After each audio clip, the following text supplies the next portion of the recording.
Oi, galerinha do Pod Praça. A gente tá aqui pra falar dos nossos deuses. Tô aqui com a Alice. Oi. Com o Richard. Oi. E com o Nico. E aí? Agora eu vou passar uma palhinha pra Alice. Eu vou falar sobre a deusa Afrodite, que é a deusa do amor, da beleza e da sexualidade. Ela foi considerada como padrão de beleza dos gregos na antiguidade. Afrodite era filha de Zeus e Dione. E seus principais rivais foram Hera, Atena e Perséfone. Ela se casou com Hefesto por conta de um casamento arranjado pelo seu pai, mas não tiveram nenhum filho, já que Afrodite achava ele feio e destituído de senso de humor. Ela seduziu diversos homens, tendo muitos amantes e filhos, menos com o marido dela. Afrodite se apaixonou por Ares e com ele teve 7 filhos. Hefesto descobre a traição e prende eles numa rede mágica, o que resultou na fuga dos amantes. Ela também se relacionou com Hermes, com quem teve um filho, com Apolo, tendo mais um filho, com Dionísio, onde teve outro filho, e além dos deuses, teve casos com homens mortais, como Adonis, que era um belo jovem e chamou a atenção das 2 filhas de Zeus, Perséfone e Afrodite. Vai. Vou falar um pouco do deus Dionísio, que é o deus do vinho, das festas e um dos mais importantes deuses da mitologia grega. Além de ter os conhecimentos de preparação do vinho, ele tinha o poder de criar drogas poderosas. Ele era também considerado o deus grego da natureza, da fecundidade e da alegria e do teatro. Inspirador da fertilidade, ele também é chamado Inspirador da fertilidade, ele também é chamado de deus da libido, e na mitologia romana seu nome é Baco. A representação mais comum do Dionísio está associada ao vinho, porque muitas vezes ele aparece segurando um cálice em uma mão e um cacho de uva em outra. Ele era filho de Zeus e Semele, que morreu no parto, vítima de uma armadura de Hera. Semele levou um grande susto e explodiu quando Zeus apareceu em sua frente na forma humana. Dionísio foi salvo pelo pai e por conta desse evento afirmaram que ele nasceu 2 vezes.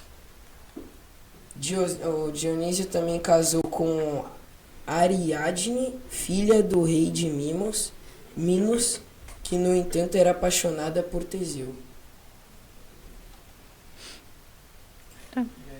Eu vou falar um pouco do deus Hefesto, que eu peguei, né, pra estudar.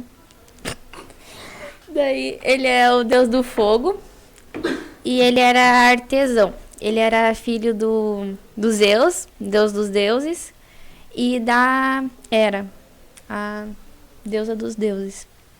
E como que ele nasceu com uma deformidade na perna, a mãe dele, a deusa Hera, lançou ele no Monte Olimpo, que ele caiu por um dia inteiro e caiu no mar. E as sereias foram buscar ele, resgataram e colocaram ele num como que se chama aquele buraco? Não, é Sor? Nome do buraco. Não é um buraco, é um... Não, eu falei que ele caiu nisso. Mas ele foi dentro de uma caverna. Ele entrou dentro de uma caverna e começou a fazer várias... Como que ele era artesão, ele fazia muitas coisas com as ferramentas, com ferro, tudo. E depois que ele já era um maiorzão, ele voltou, né? E começou a fazer os raios de Zeus, as armaduras de Apolo, né? E tudo mais. Daí ele... Quase um ferreiro. Quase um ferreiro.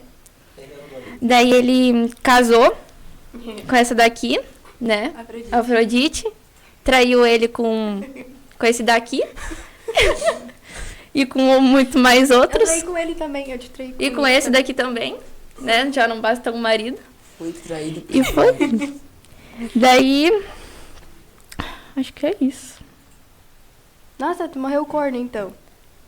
Foi Sim. essa a tua história de vida. Tadinho. Não fala. Daí ele era muito gentil. Só que ele se estressava muito rápido, tá? Também, Ele né? tinha uma explosivo. Fúria. Mas ele era gentil, era legal, tu que não aproveitou. Ai, desculpa. Só que ele era meio Mas explosivo. ele era feio também. A Afrodite achava ele feio. Que isso? Que feio o quê? Tá escrito, feio e sem senso de humor. Tá. Esse é meu Deus. Fala aí. Meu Deus é o Apolo, que é Tô um dos brava, deuses ele. gregos que me traiu representa com a ele, atividade solar. Ele é deus do sol, da música, das artes e da poesia. O Apolo tinha poderes sobre a morte tanto para enviá-la como para afastá-la.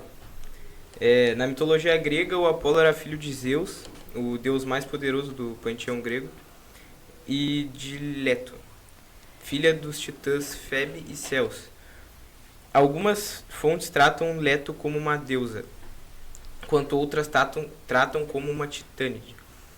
Apolo era irmão gêmeo de Ártemis e o parto dos dois foi atribulado por causa dos ciúmes que Hera sentia de Zeus. Hera era a esposa de Zeus e o caso dele com Leto a deixou furiosa, fazendo com que a raiva dela fosse voltada contra a própria Leto. Hera proibiu Gaia, a mãe da terra, de permitir que Leto tivesse seu filho em terra. Uma das versões da história diz que Leto era expulsa de todos os lugares que ia, até que Poseidon criou uma ilha flutuante para que Leto pudesse dar à luz aos seus filhos.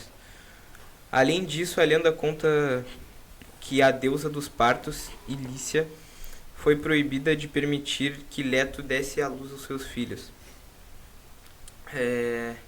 Leto sofreu as dores do parto por dias, até que Ilícia fosse convencida a desobedecer à ordem de Hera.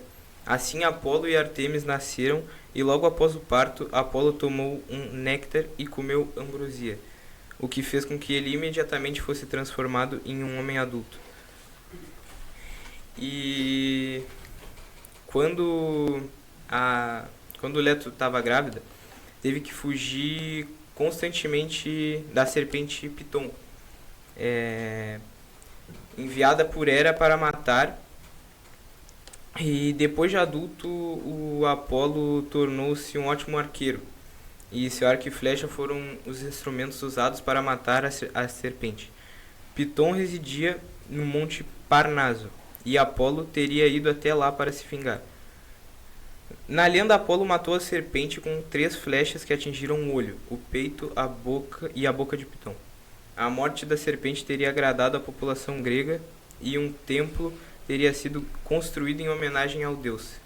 E esse templo ficou conhecido como Oráculo de Delfos, um local onde as pessoas iam em busca de previsões, uma vez que Apolo era o deus da profecia. É isso. Eu tinha falado que o meu tinha deficiência na perna. Sim, por isso que ele foi Ah, jogado tá. no precipício. Sabe se tinha falado. Pô, Viu? mas Eu que- aprendi sobre ele. Vocês nunca repararam que todos esses deuses estão nos jogos? Sim. Sim. Então, Não. nunca Sim, deu boa, vontade de vocês mas- aprenderem sobre esses caras aí que vocês jogam? Pô, pior Lógico não, que... né? Qual é a graça de estudar a ideia? Nenhuma. Eu me esqueci de dizer que o Dionísio era perseguido pela Hera também. E Zeus mandou uma pessoa criar ele. E foi aí que ele aprendeu a fazer o vinho. Ô, senhora, eu tenho uma dúvida. Por que, assim, a maioria dos pais é Zeus? De todo mundo. O pai é o deus do Zeus é pai de todo mundo. É o É? pai de todos É. os deuses do Olimpo. Todo mundo falou isso quando leu o nome dele. Zeus, pai de todos os deuses. Pai de todos os deuses. Ele é pai de todo mundo. Só muda a mãe. Só muda a mãe. Não, o que eu li Zeus, deus dos deuses. Ah, tá, mesma coisa, mesma coisa. É a mesma coisa, agora que eu me toquei, é a mesma coisa. Não, vocês vão olhar o seguinte, tá? Os meninos no podcast anterior, eles falaram uma coisa que é bem interessante, tá? No caso dos romanos ali. Ao contrário dos outros deuses que a gente estava vendo até agora, esses não têm forma da natureza. Eles têm forma humana. Eles são literalmente forma humana, são antropomórficos. Tá? E uma das coisas que a gente vê não é que tipo assim, ele é deus da chuva, deus não sei o que, não. Deus é do amor, Deus Deus do é do vinho. vinho, Deus é da caça, Deus das mensagens, Sol. Deus do cálculo, Deus de tudo. Tudo tem um Deus. E você vê que elas misturam, tem esses elementos, não é elementos só da natureza, é diversas religiosidades. No caso de vocês, que são deuses gregos, tá? Existe uma festividade chamada Bacanália. A gente vai chamar isso somente em Roma, tá? Mas pode se apropriar também as festas em homenagem ao deus Dionísio, que tem a mesma referência. Tinha uma festa também chamada Bacanal. Bacanal, essa daí, a Bacanália. Pô, eu achei... Essa relação, desculpa te cortar ali, essa relação, por exemplo, para vocês terem uma noção, todas as festas tinham cerâmicas gregas. E nessas cerâmicas gregas, para aqueles que gostam de jogar essa parte mais mitológica dos jogos, vai ver o seguinte: quando tu vira uma taça de cerâmica, um objeto cerâmico, tem uma imagem. Essa imagem geralmente representa alguma coisa. No caso das Olimpíadas, a gente sempre homenageava a Zeus.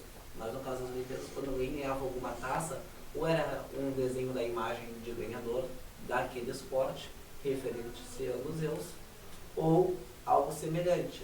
No caso de aniversário, por exemplo, da maioridade do jovem, tinha a questão do deus Baco. Geralmente era no fim da taça de vinho, tinha o deus Baco entregando algo para alguém, uma fruta, um próprio cálice de vinho, para alguma pessoa ou algum outro deus, representando festividades.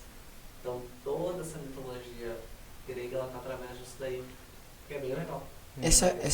Essa festa bacanal que tu falou, ela foi proibida por induzir o consumo de álcool, orgias e situações constrangedoras. Você não pegou o que seriam essas situações constrangedoras? Não. Não, na Grécia Antiga, tudo bem, isso aí não cai no Enem, tá? Muito menos no Páreo, mas vou explicar isso para vocês. Essas situações constrangedoras que ele fala é o seguinte: a questão, já que a gente está vendo na data de hoje, que eu faço referência ao LGBTQIA+, e um monte mais de siglas, tá? Eu quero anotar isso aqui para vocês. O termo homossexualismo e heterossexualismo é uma concepção contemporânea. Naquela época não existia isso. Pessoas de um mesmo gênero se relacionavam, certo? Nesse sentido, essas bacanalhas, esses bacanals, que ocorriam na Grécia com muita frequência, tinham essas situações acontecendo isso daí. Então, isso aqui não era que ele seja errado ou não, é que estava demais. Tudo levava a festa. Na Itália, tudo se leva vinho. Qualquer coisa, vamos tomar um vinho, vamos comer uma massa. Na Grécia, naquele tempo, era tudo se levava para uma festa. Todo mundo queria uma festa, só vocês pegarem essas mitologias de filme, de HQ, tudo leva a festa. Tudo para eles é festa, justamente por conta disso, porque eles acreditavam nessa questão festiva. Eles eram um povo mais festeiro, mais alegre. Entenderam? Essa é a relação. Tinha guerra? Tinha. Mas eles sempre tentavam levar a vida no amor, na paz, na diversão. Era bem essa ideia. Vocês vão ver as histórias que contam sobre esses povos, assim, no mundo antigo. Tem as guerras? Tem. Mas quando eu falo da vida deles, da vida de cada indivíduo, por exemplo, da vida de uma pessoa privada, de um indivíduo qualquer em Atenas, por exemplo, participante ou não da democracia, o Eupátrida, um Demiurgo, um Georgói, um Meteco, qualquer um deles vai ter essa relação. Eles têm essa vida mais liberal, uma vida mais harmoniosa. Muita gente saía do Senado e iam tomar banho nas suas banheiras de água quente.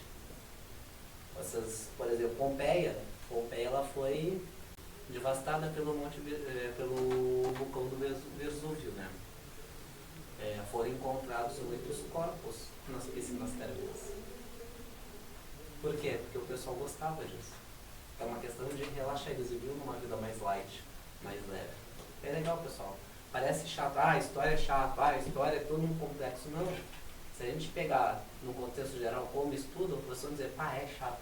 Mas, por exemplo, se vocês quiserem estudar alguma festividade, algum contexto específico, vocês vão ver que é muito mais legal do que vocês imaginam. O mundo grego e o mundo romano era legal. Era quase uma revoada todo dia. Tô falando sério pra vocês, era uma festa todo dia. Uma coisa que tu falou que tinha vários deuses, né? Pô, achei interessante, tinha até a deusa dos partos, Tem a tudo. Ilícia. Tem tudo, tem Deus pra tudo quanto é lá. Deus do mar, Deus não sei o que, Deus da taça, Deus não sei o que, Deus do ouro, Deus. Tem tudo Deus pra todo mundo. Mas se a gente fosse, Pois é. por exemplo, fazer um podcast só de deuses gregos, poderia. Então 30 alunos eu consigo 30 deuses. Uhum. Tem uns que vocês não vão conseguir achar nada. Mas tem uns que vocês vão achar um monte, tipo Dionísio e Afrodite. Esses são os principais deuses, além de Zeus, Poseidon e Hades. Tá tudo muito bem. Então é isso, muito obrigado. Falou, Tem- gurizada.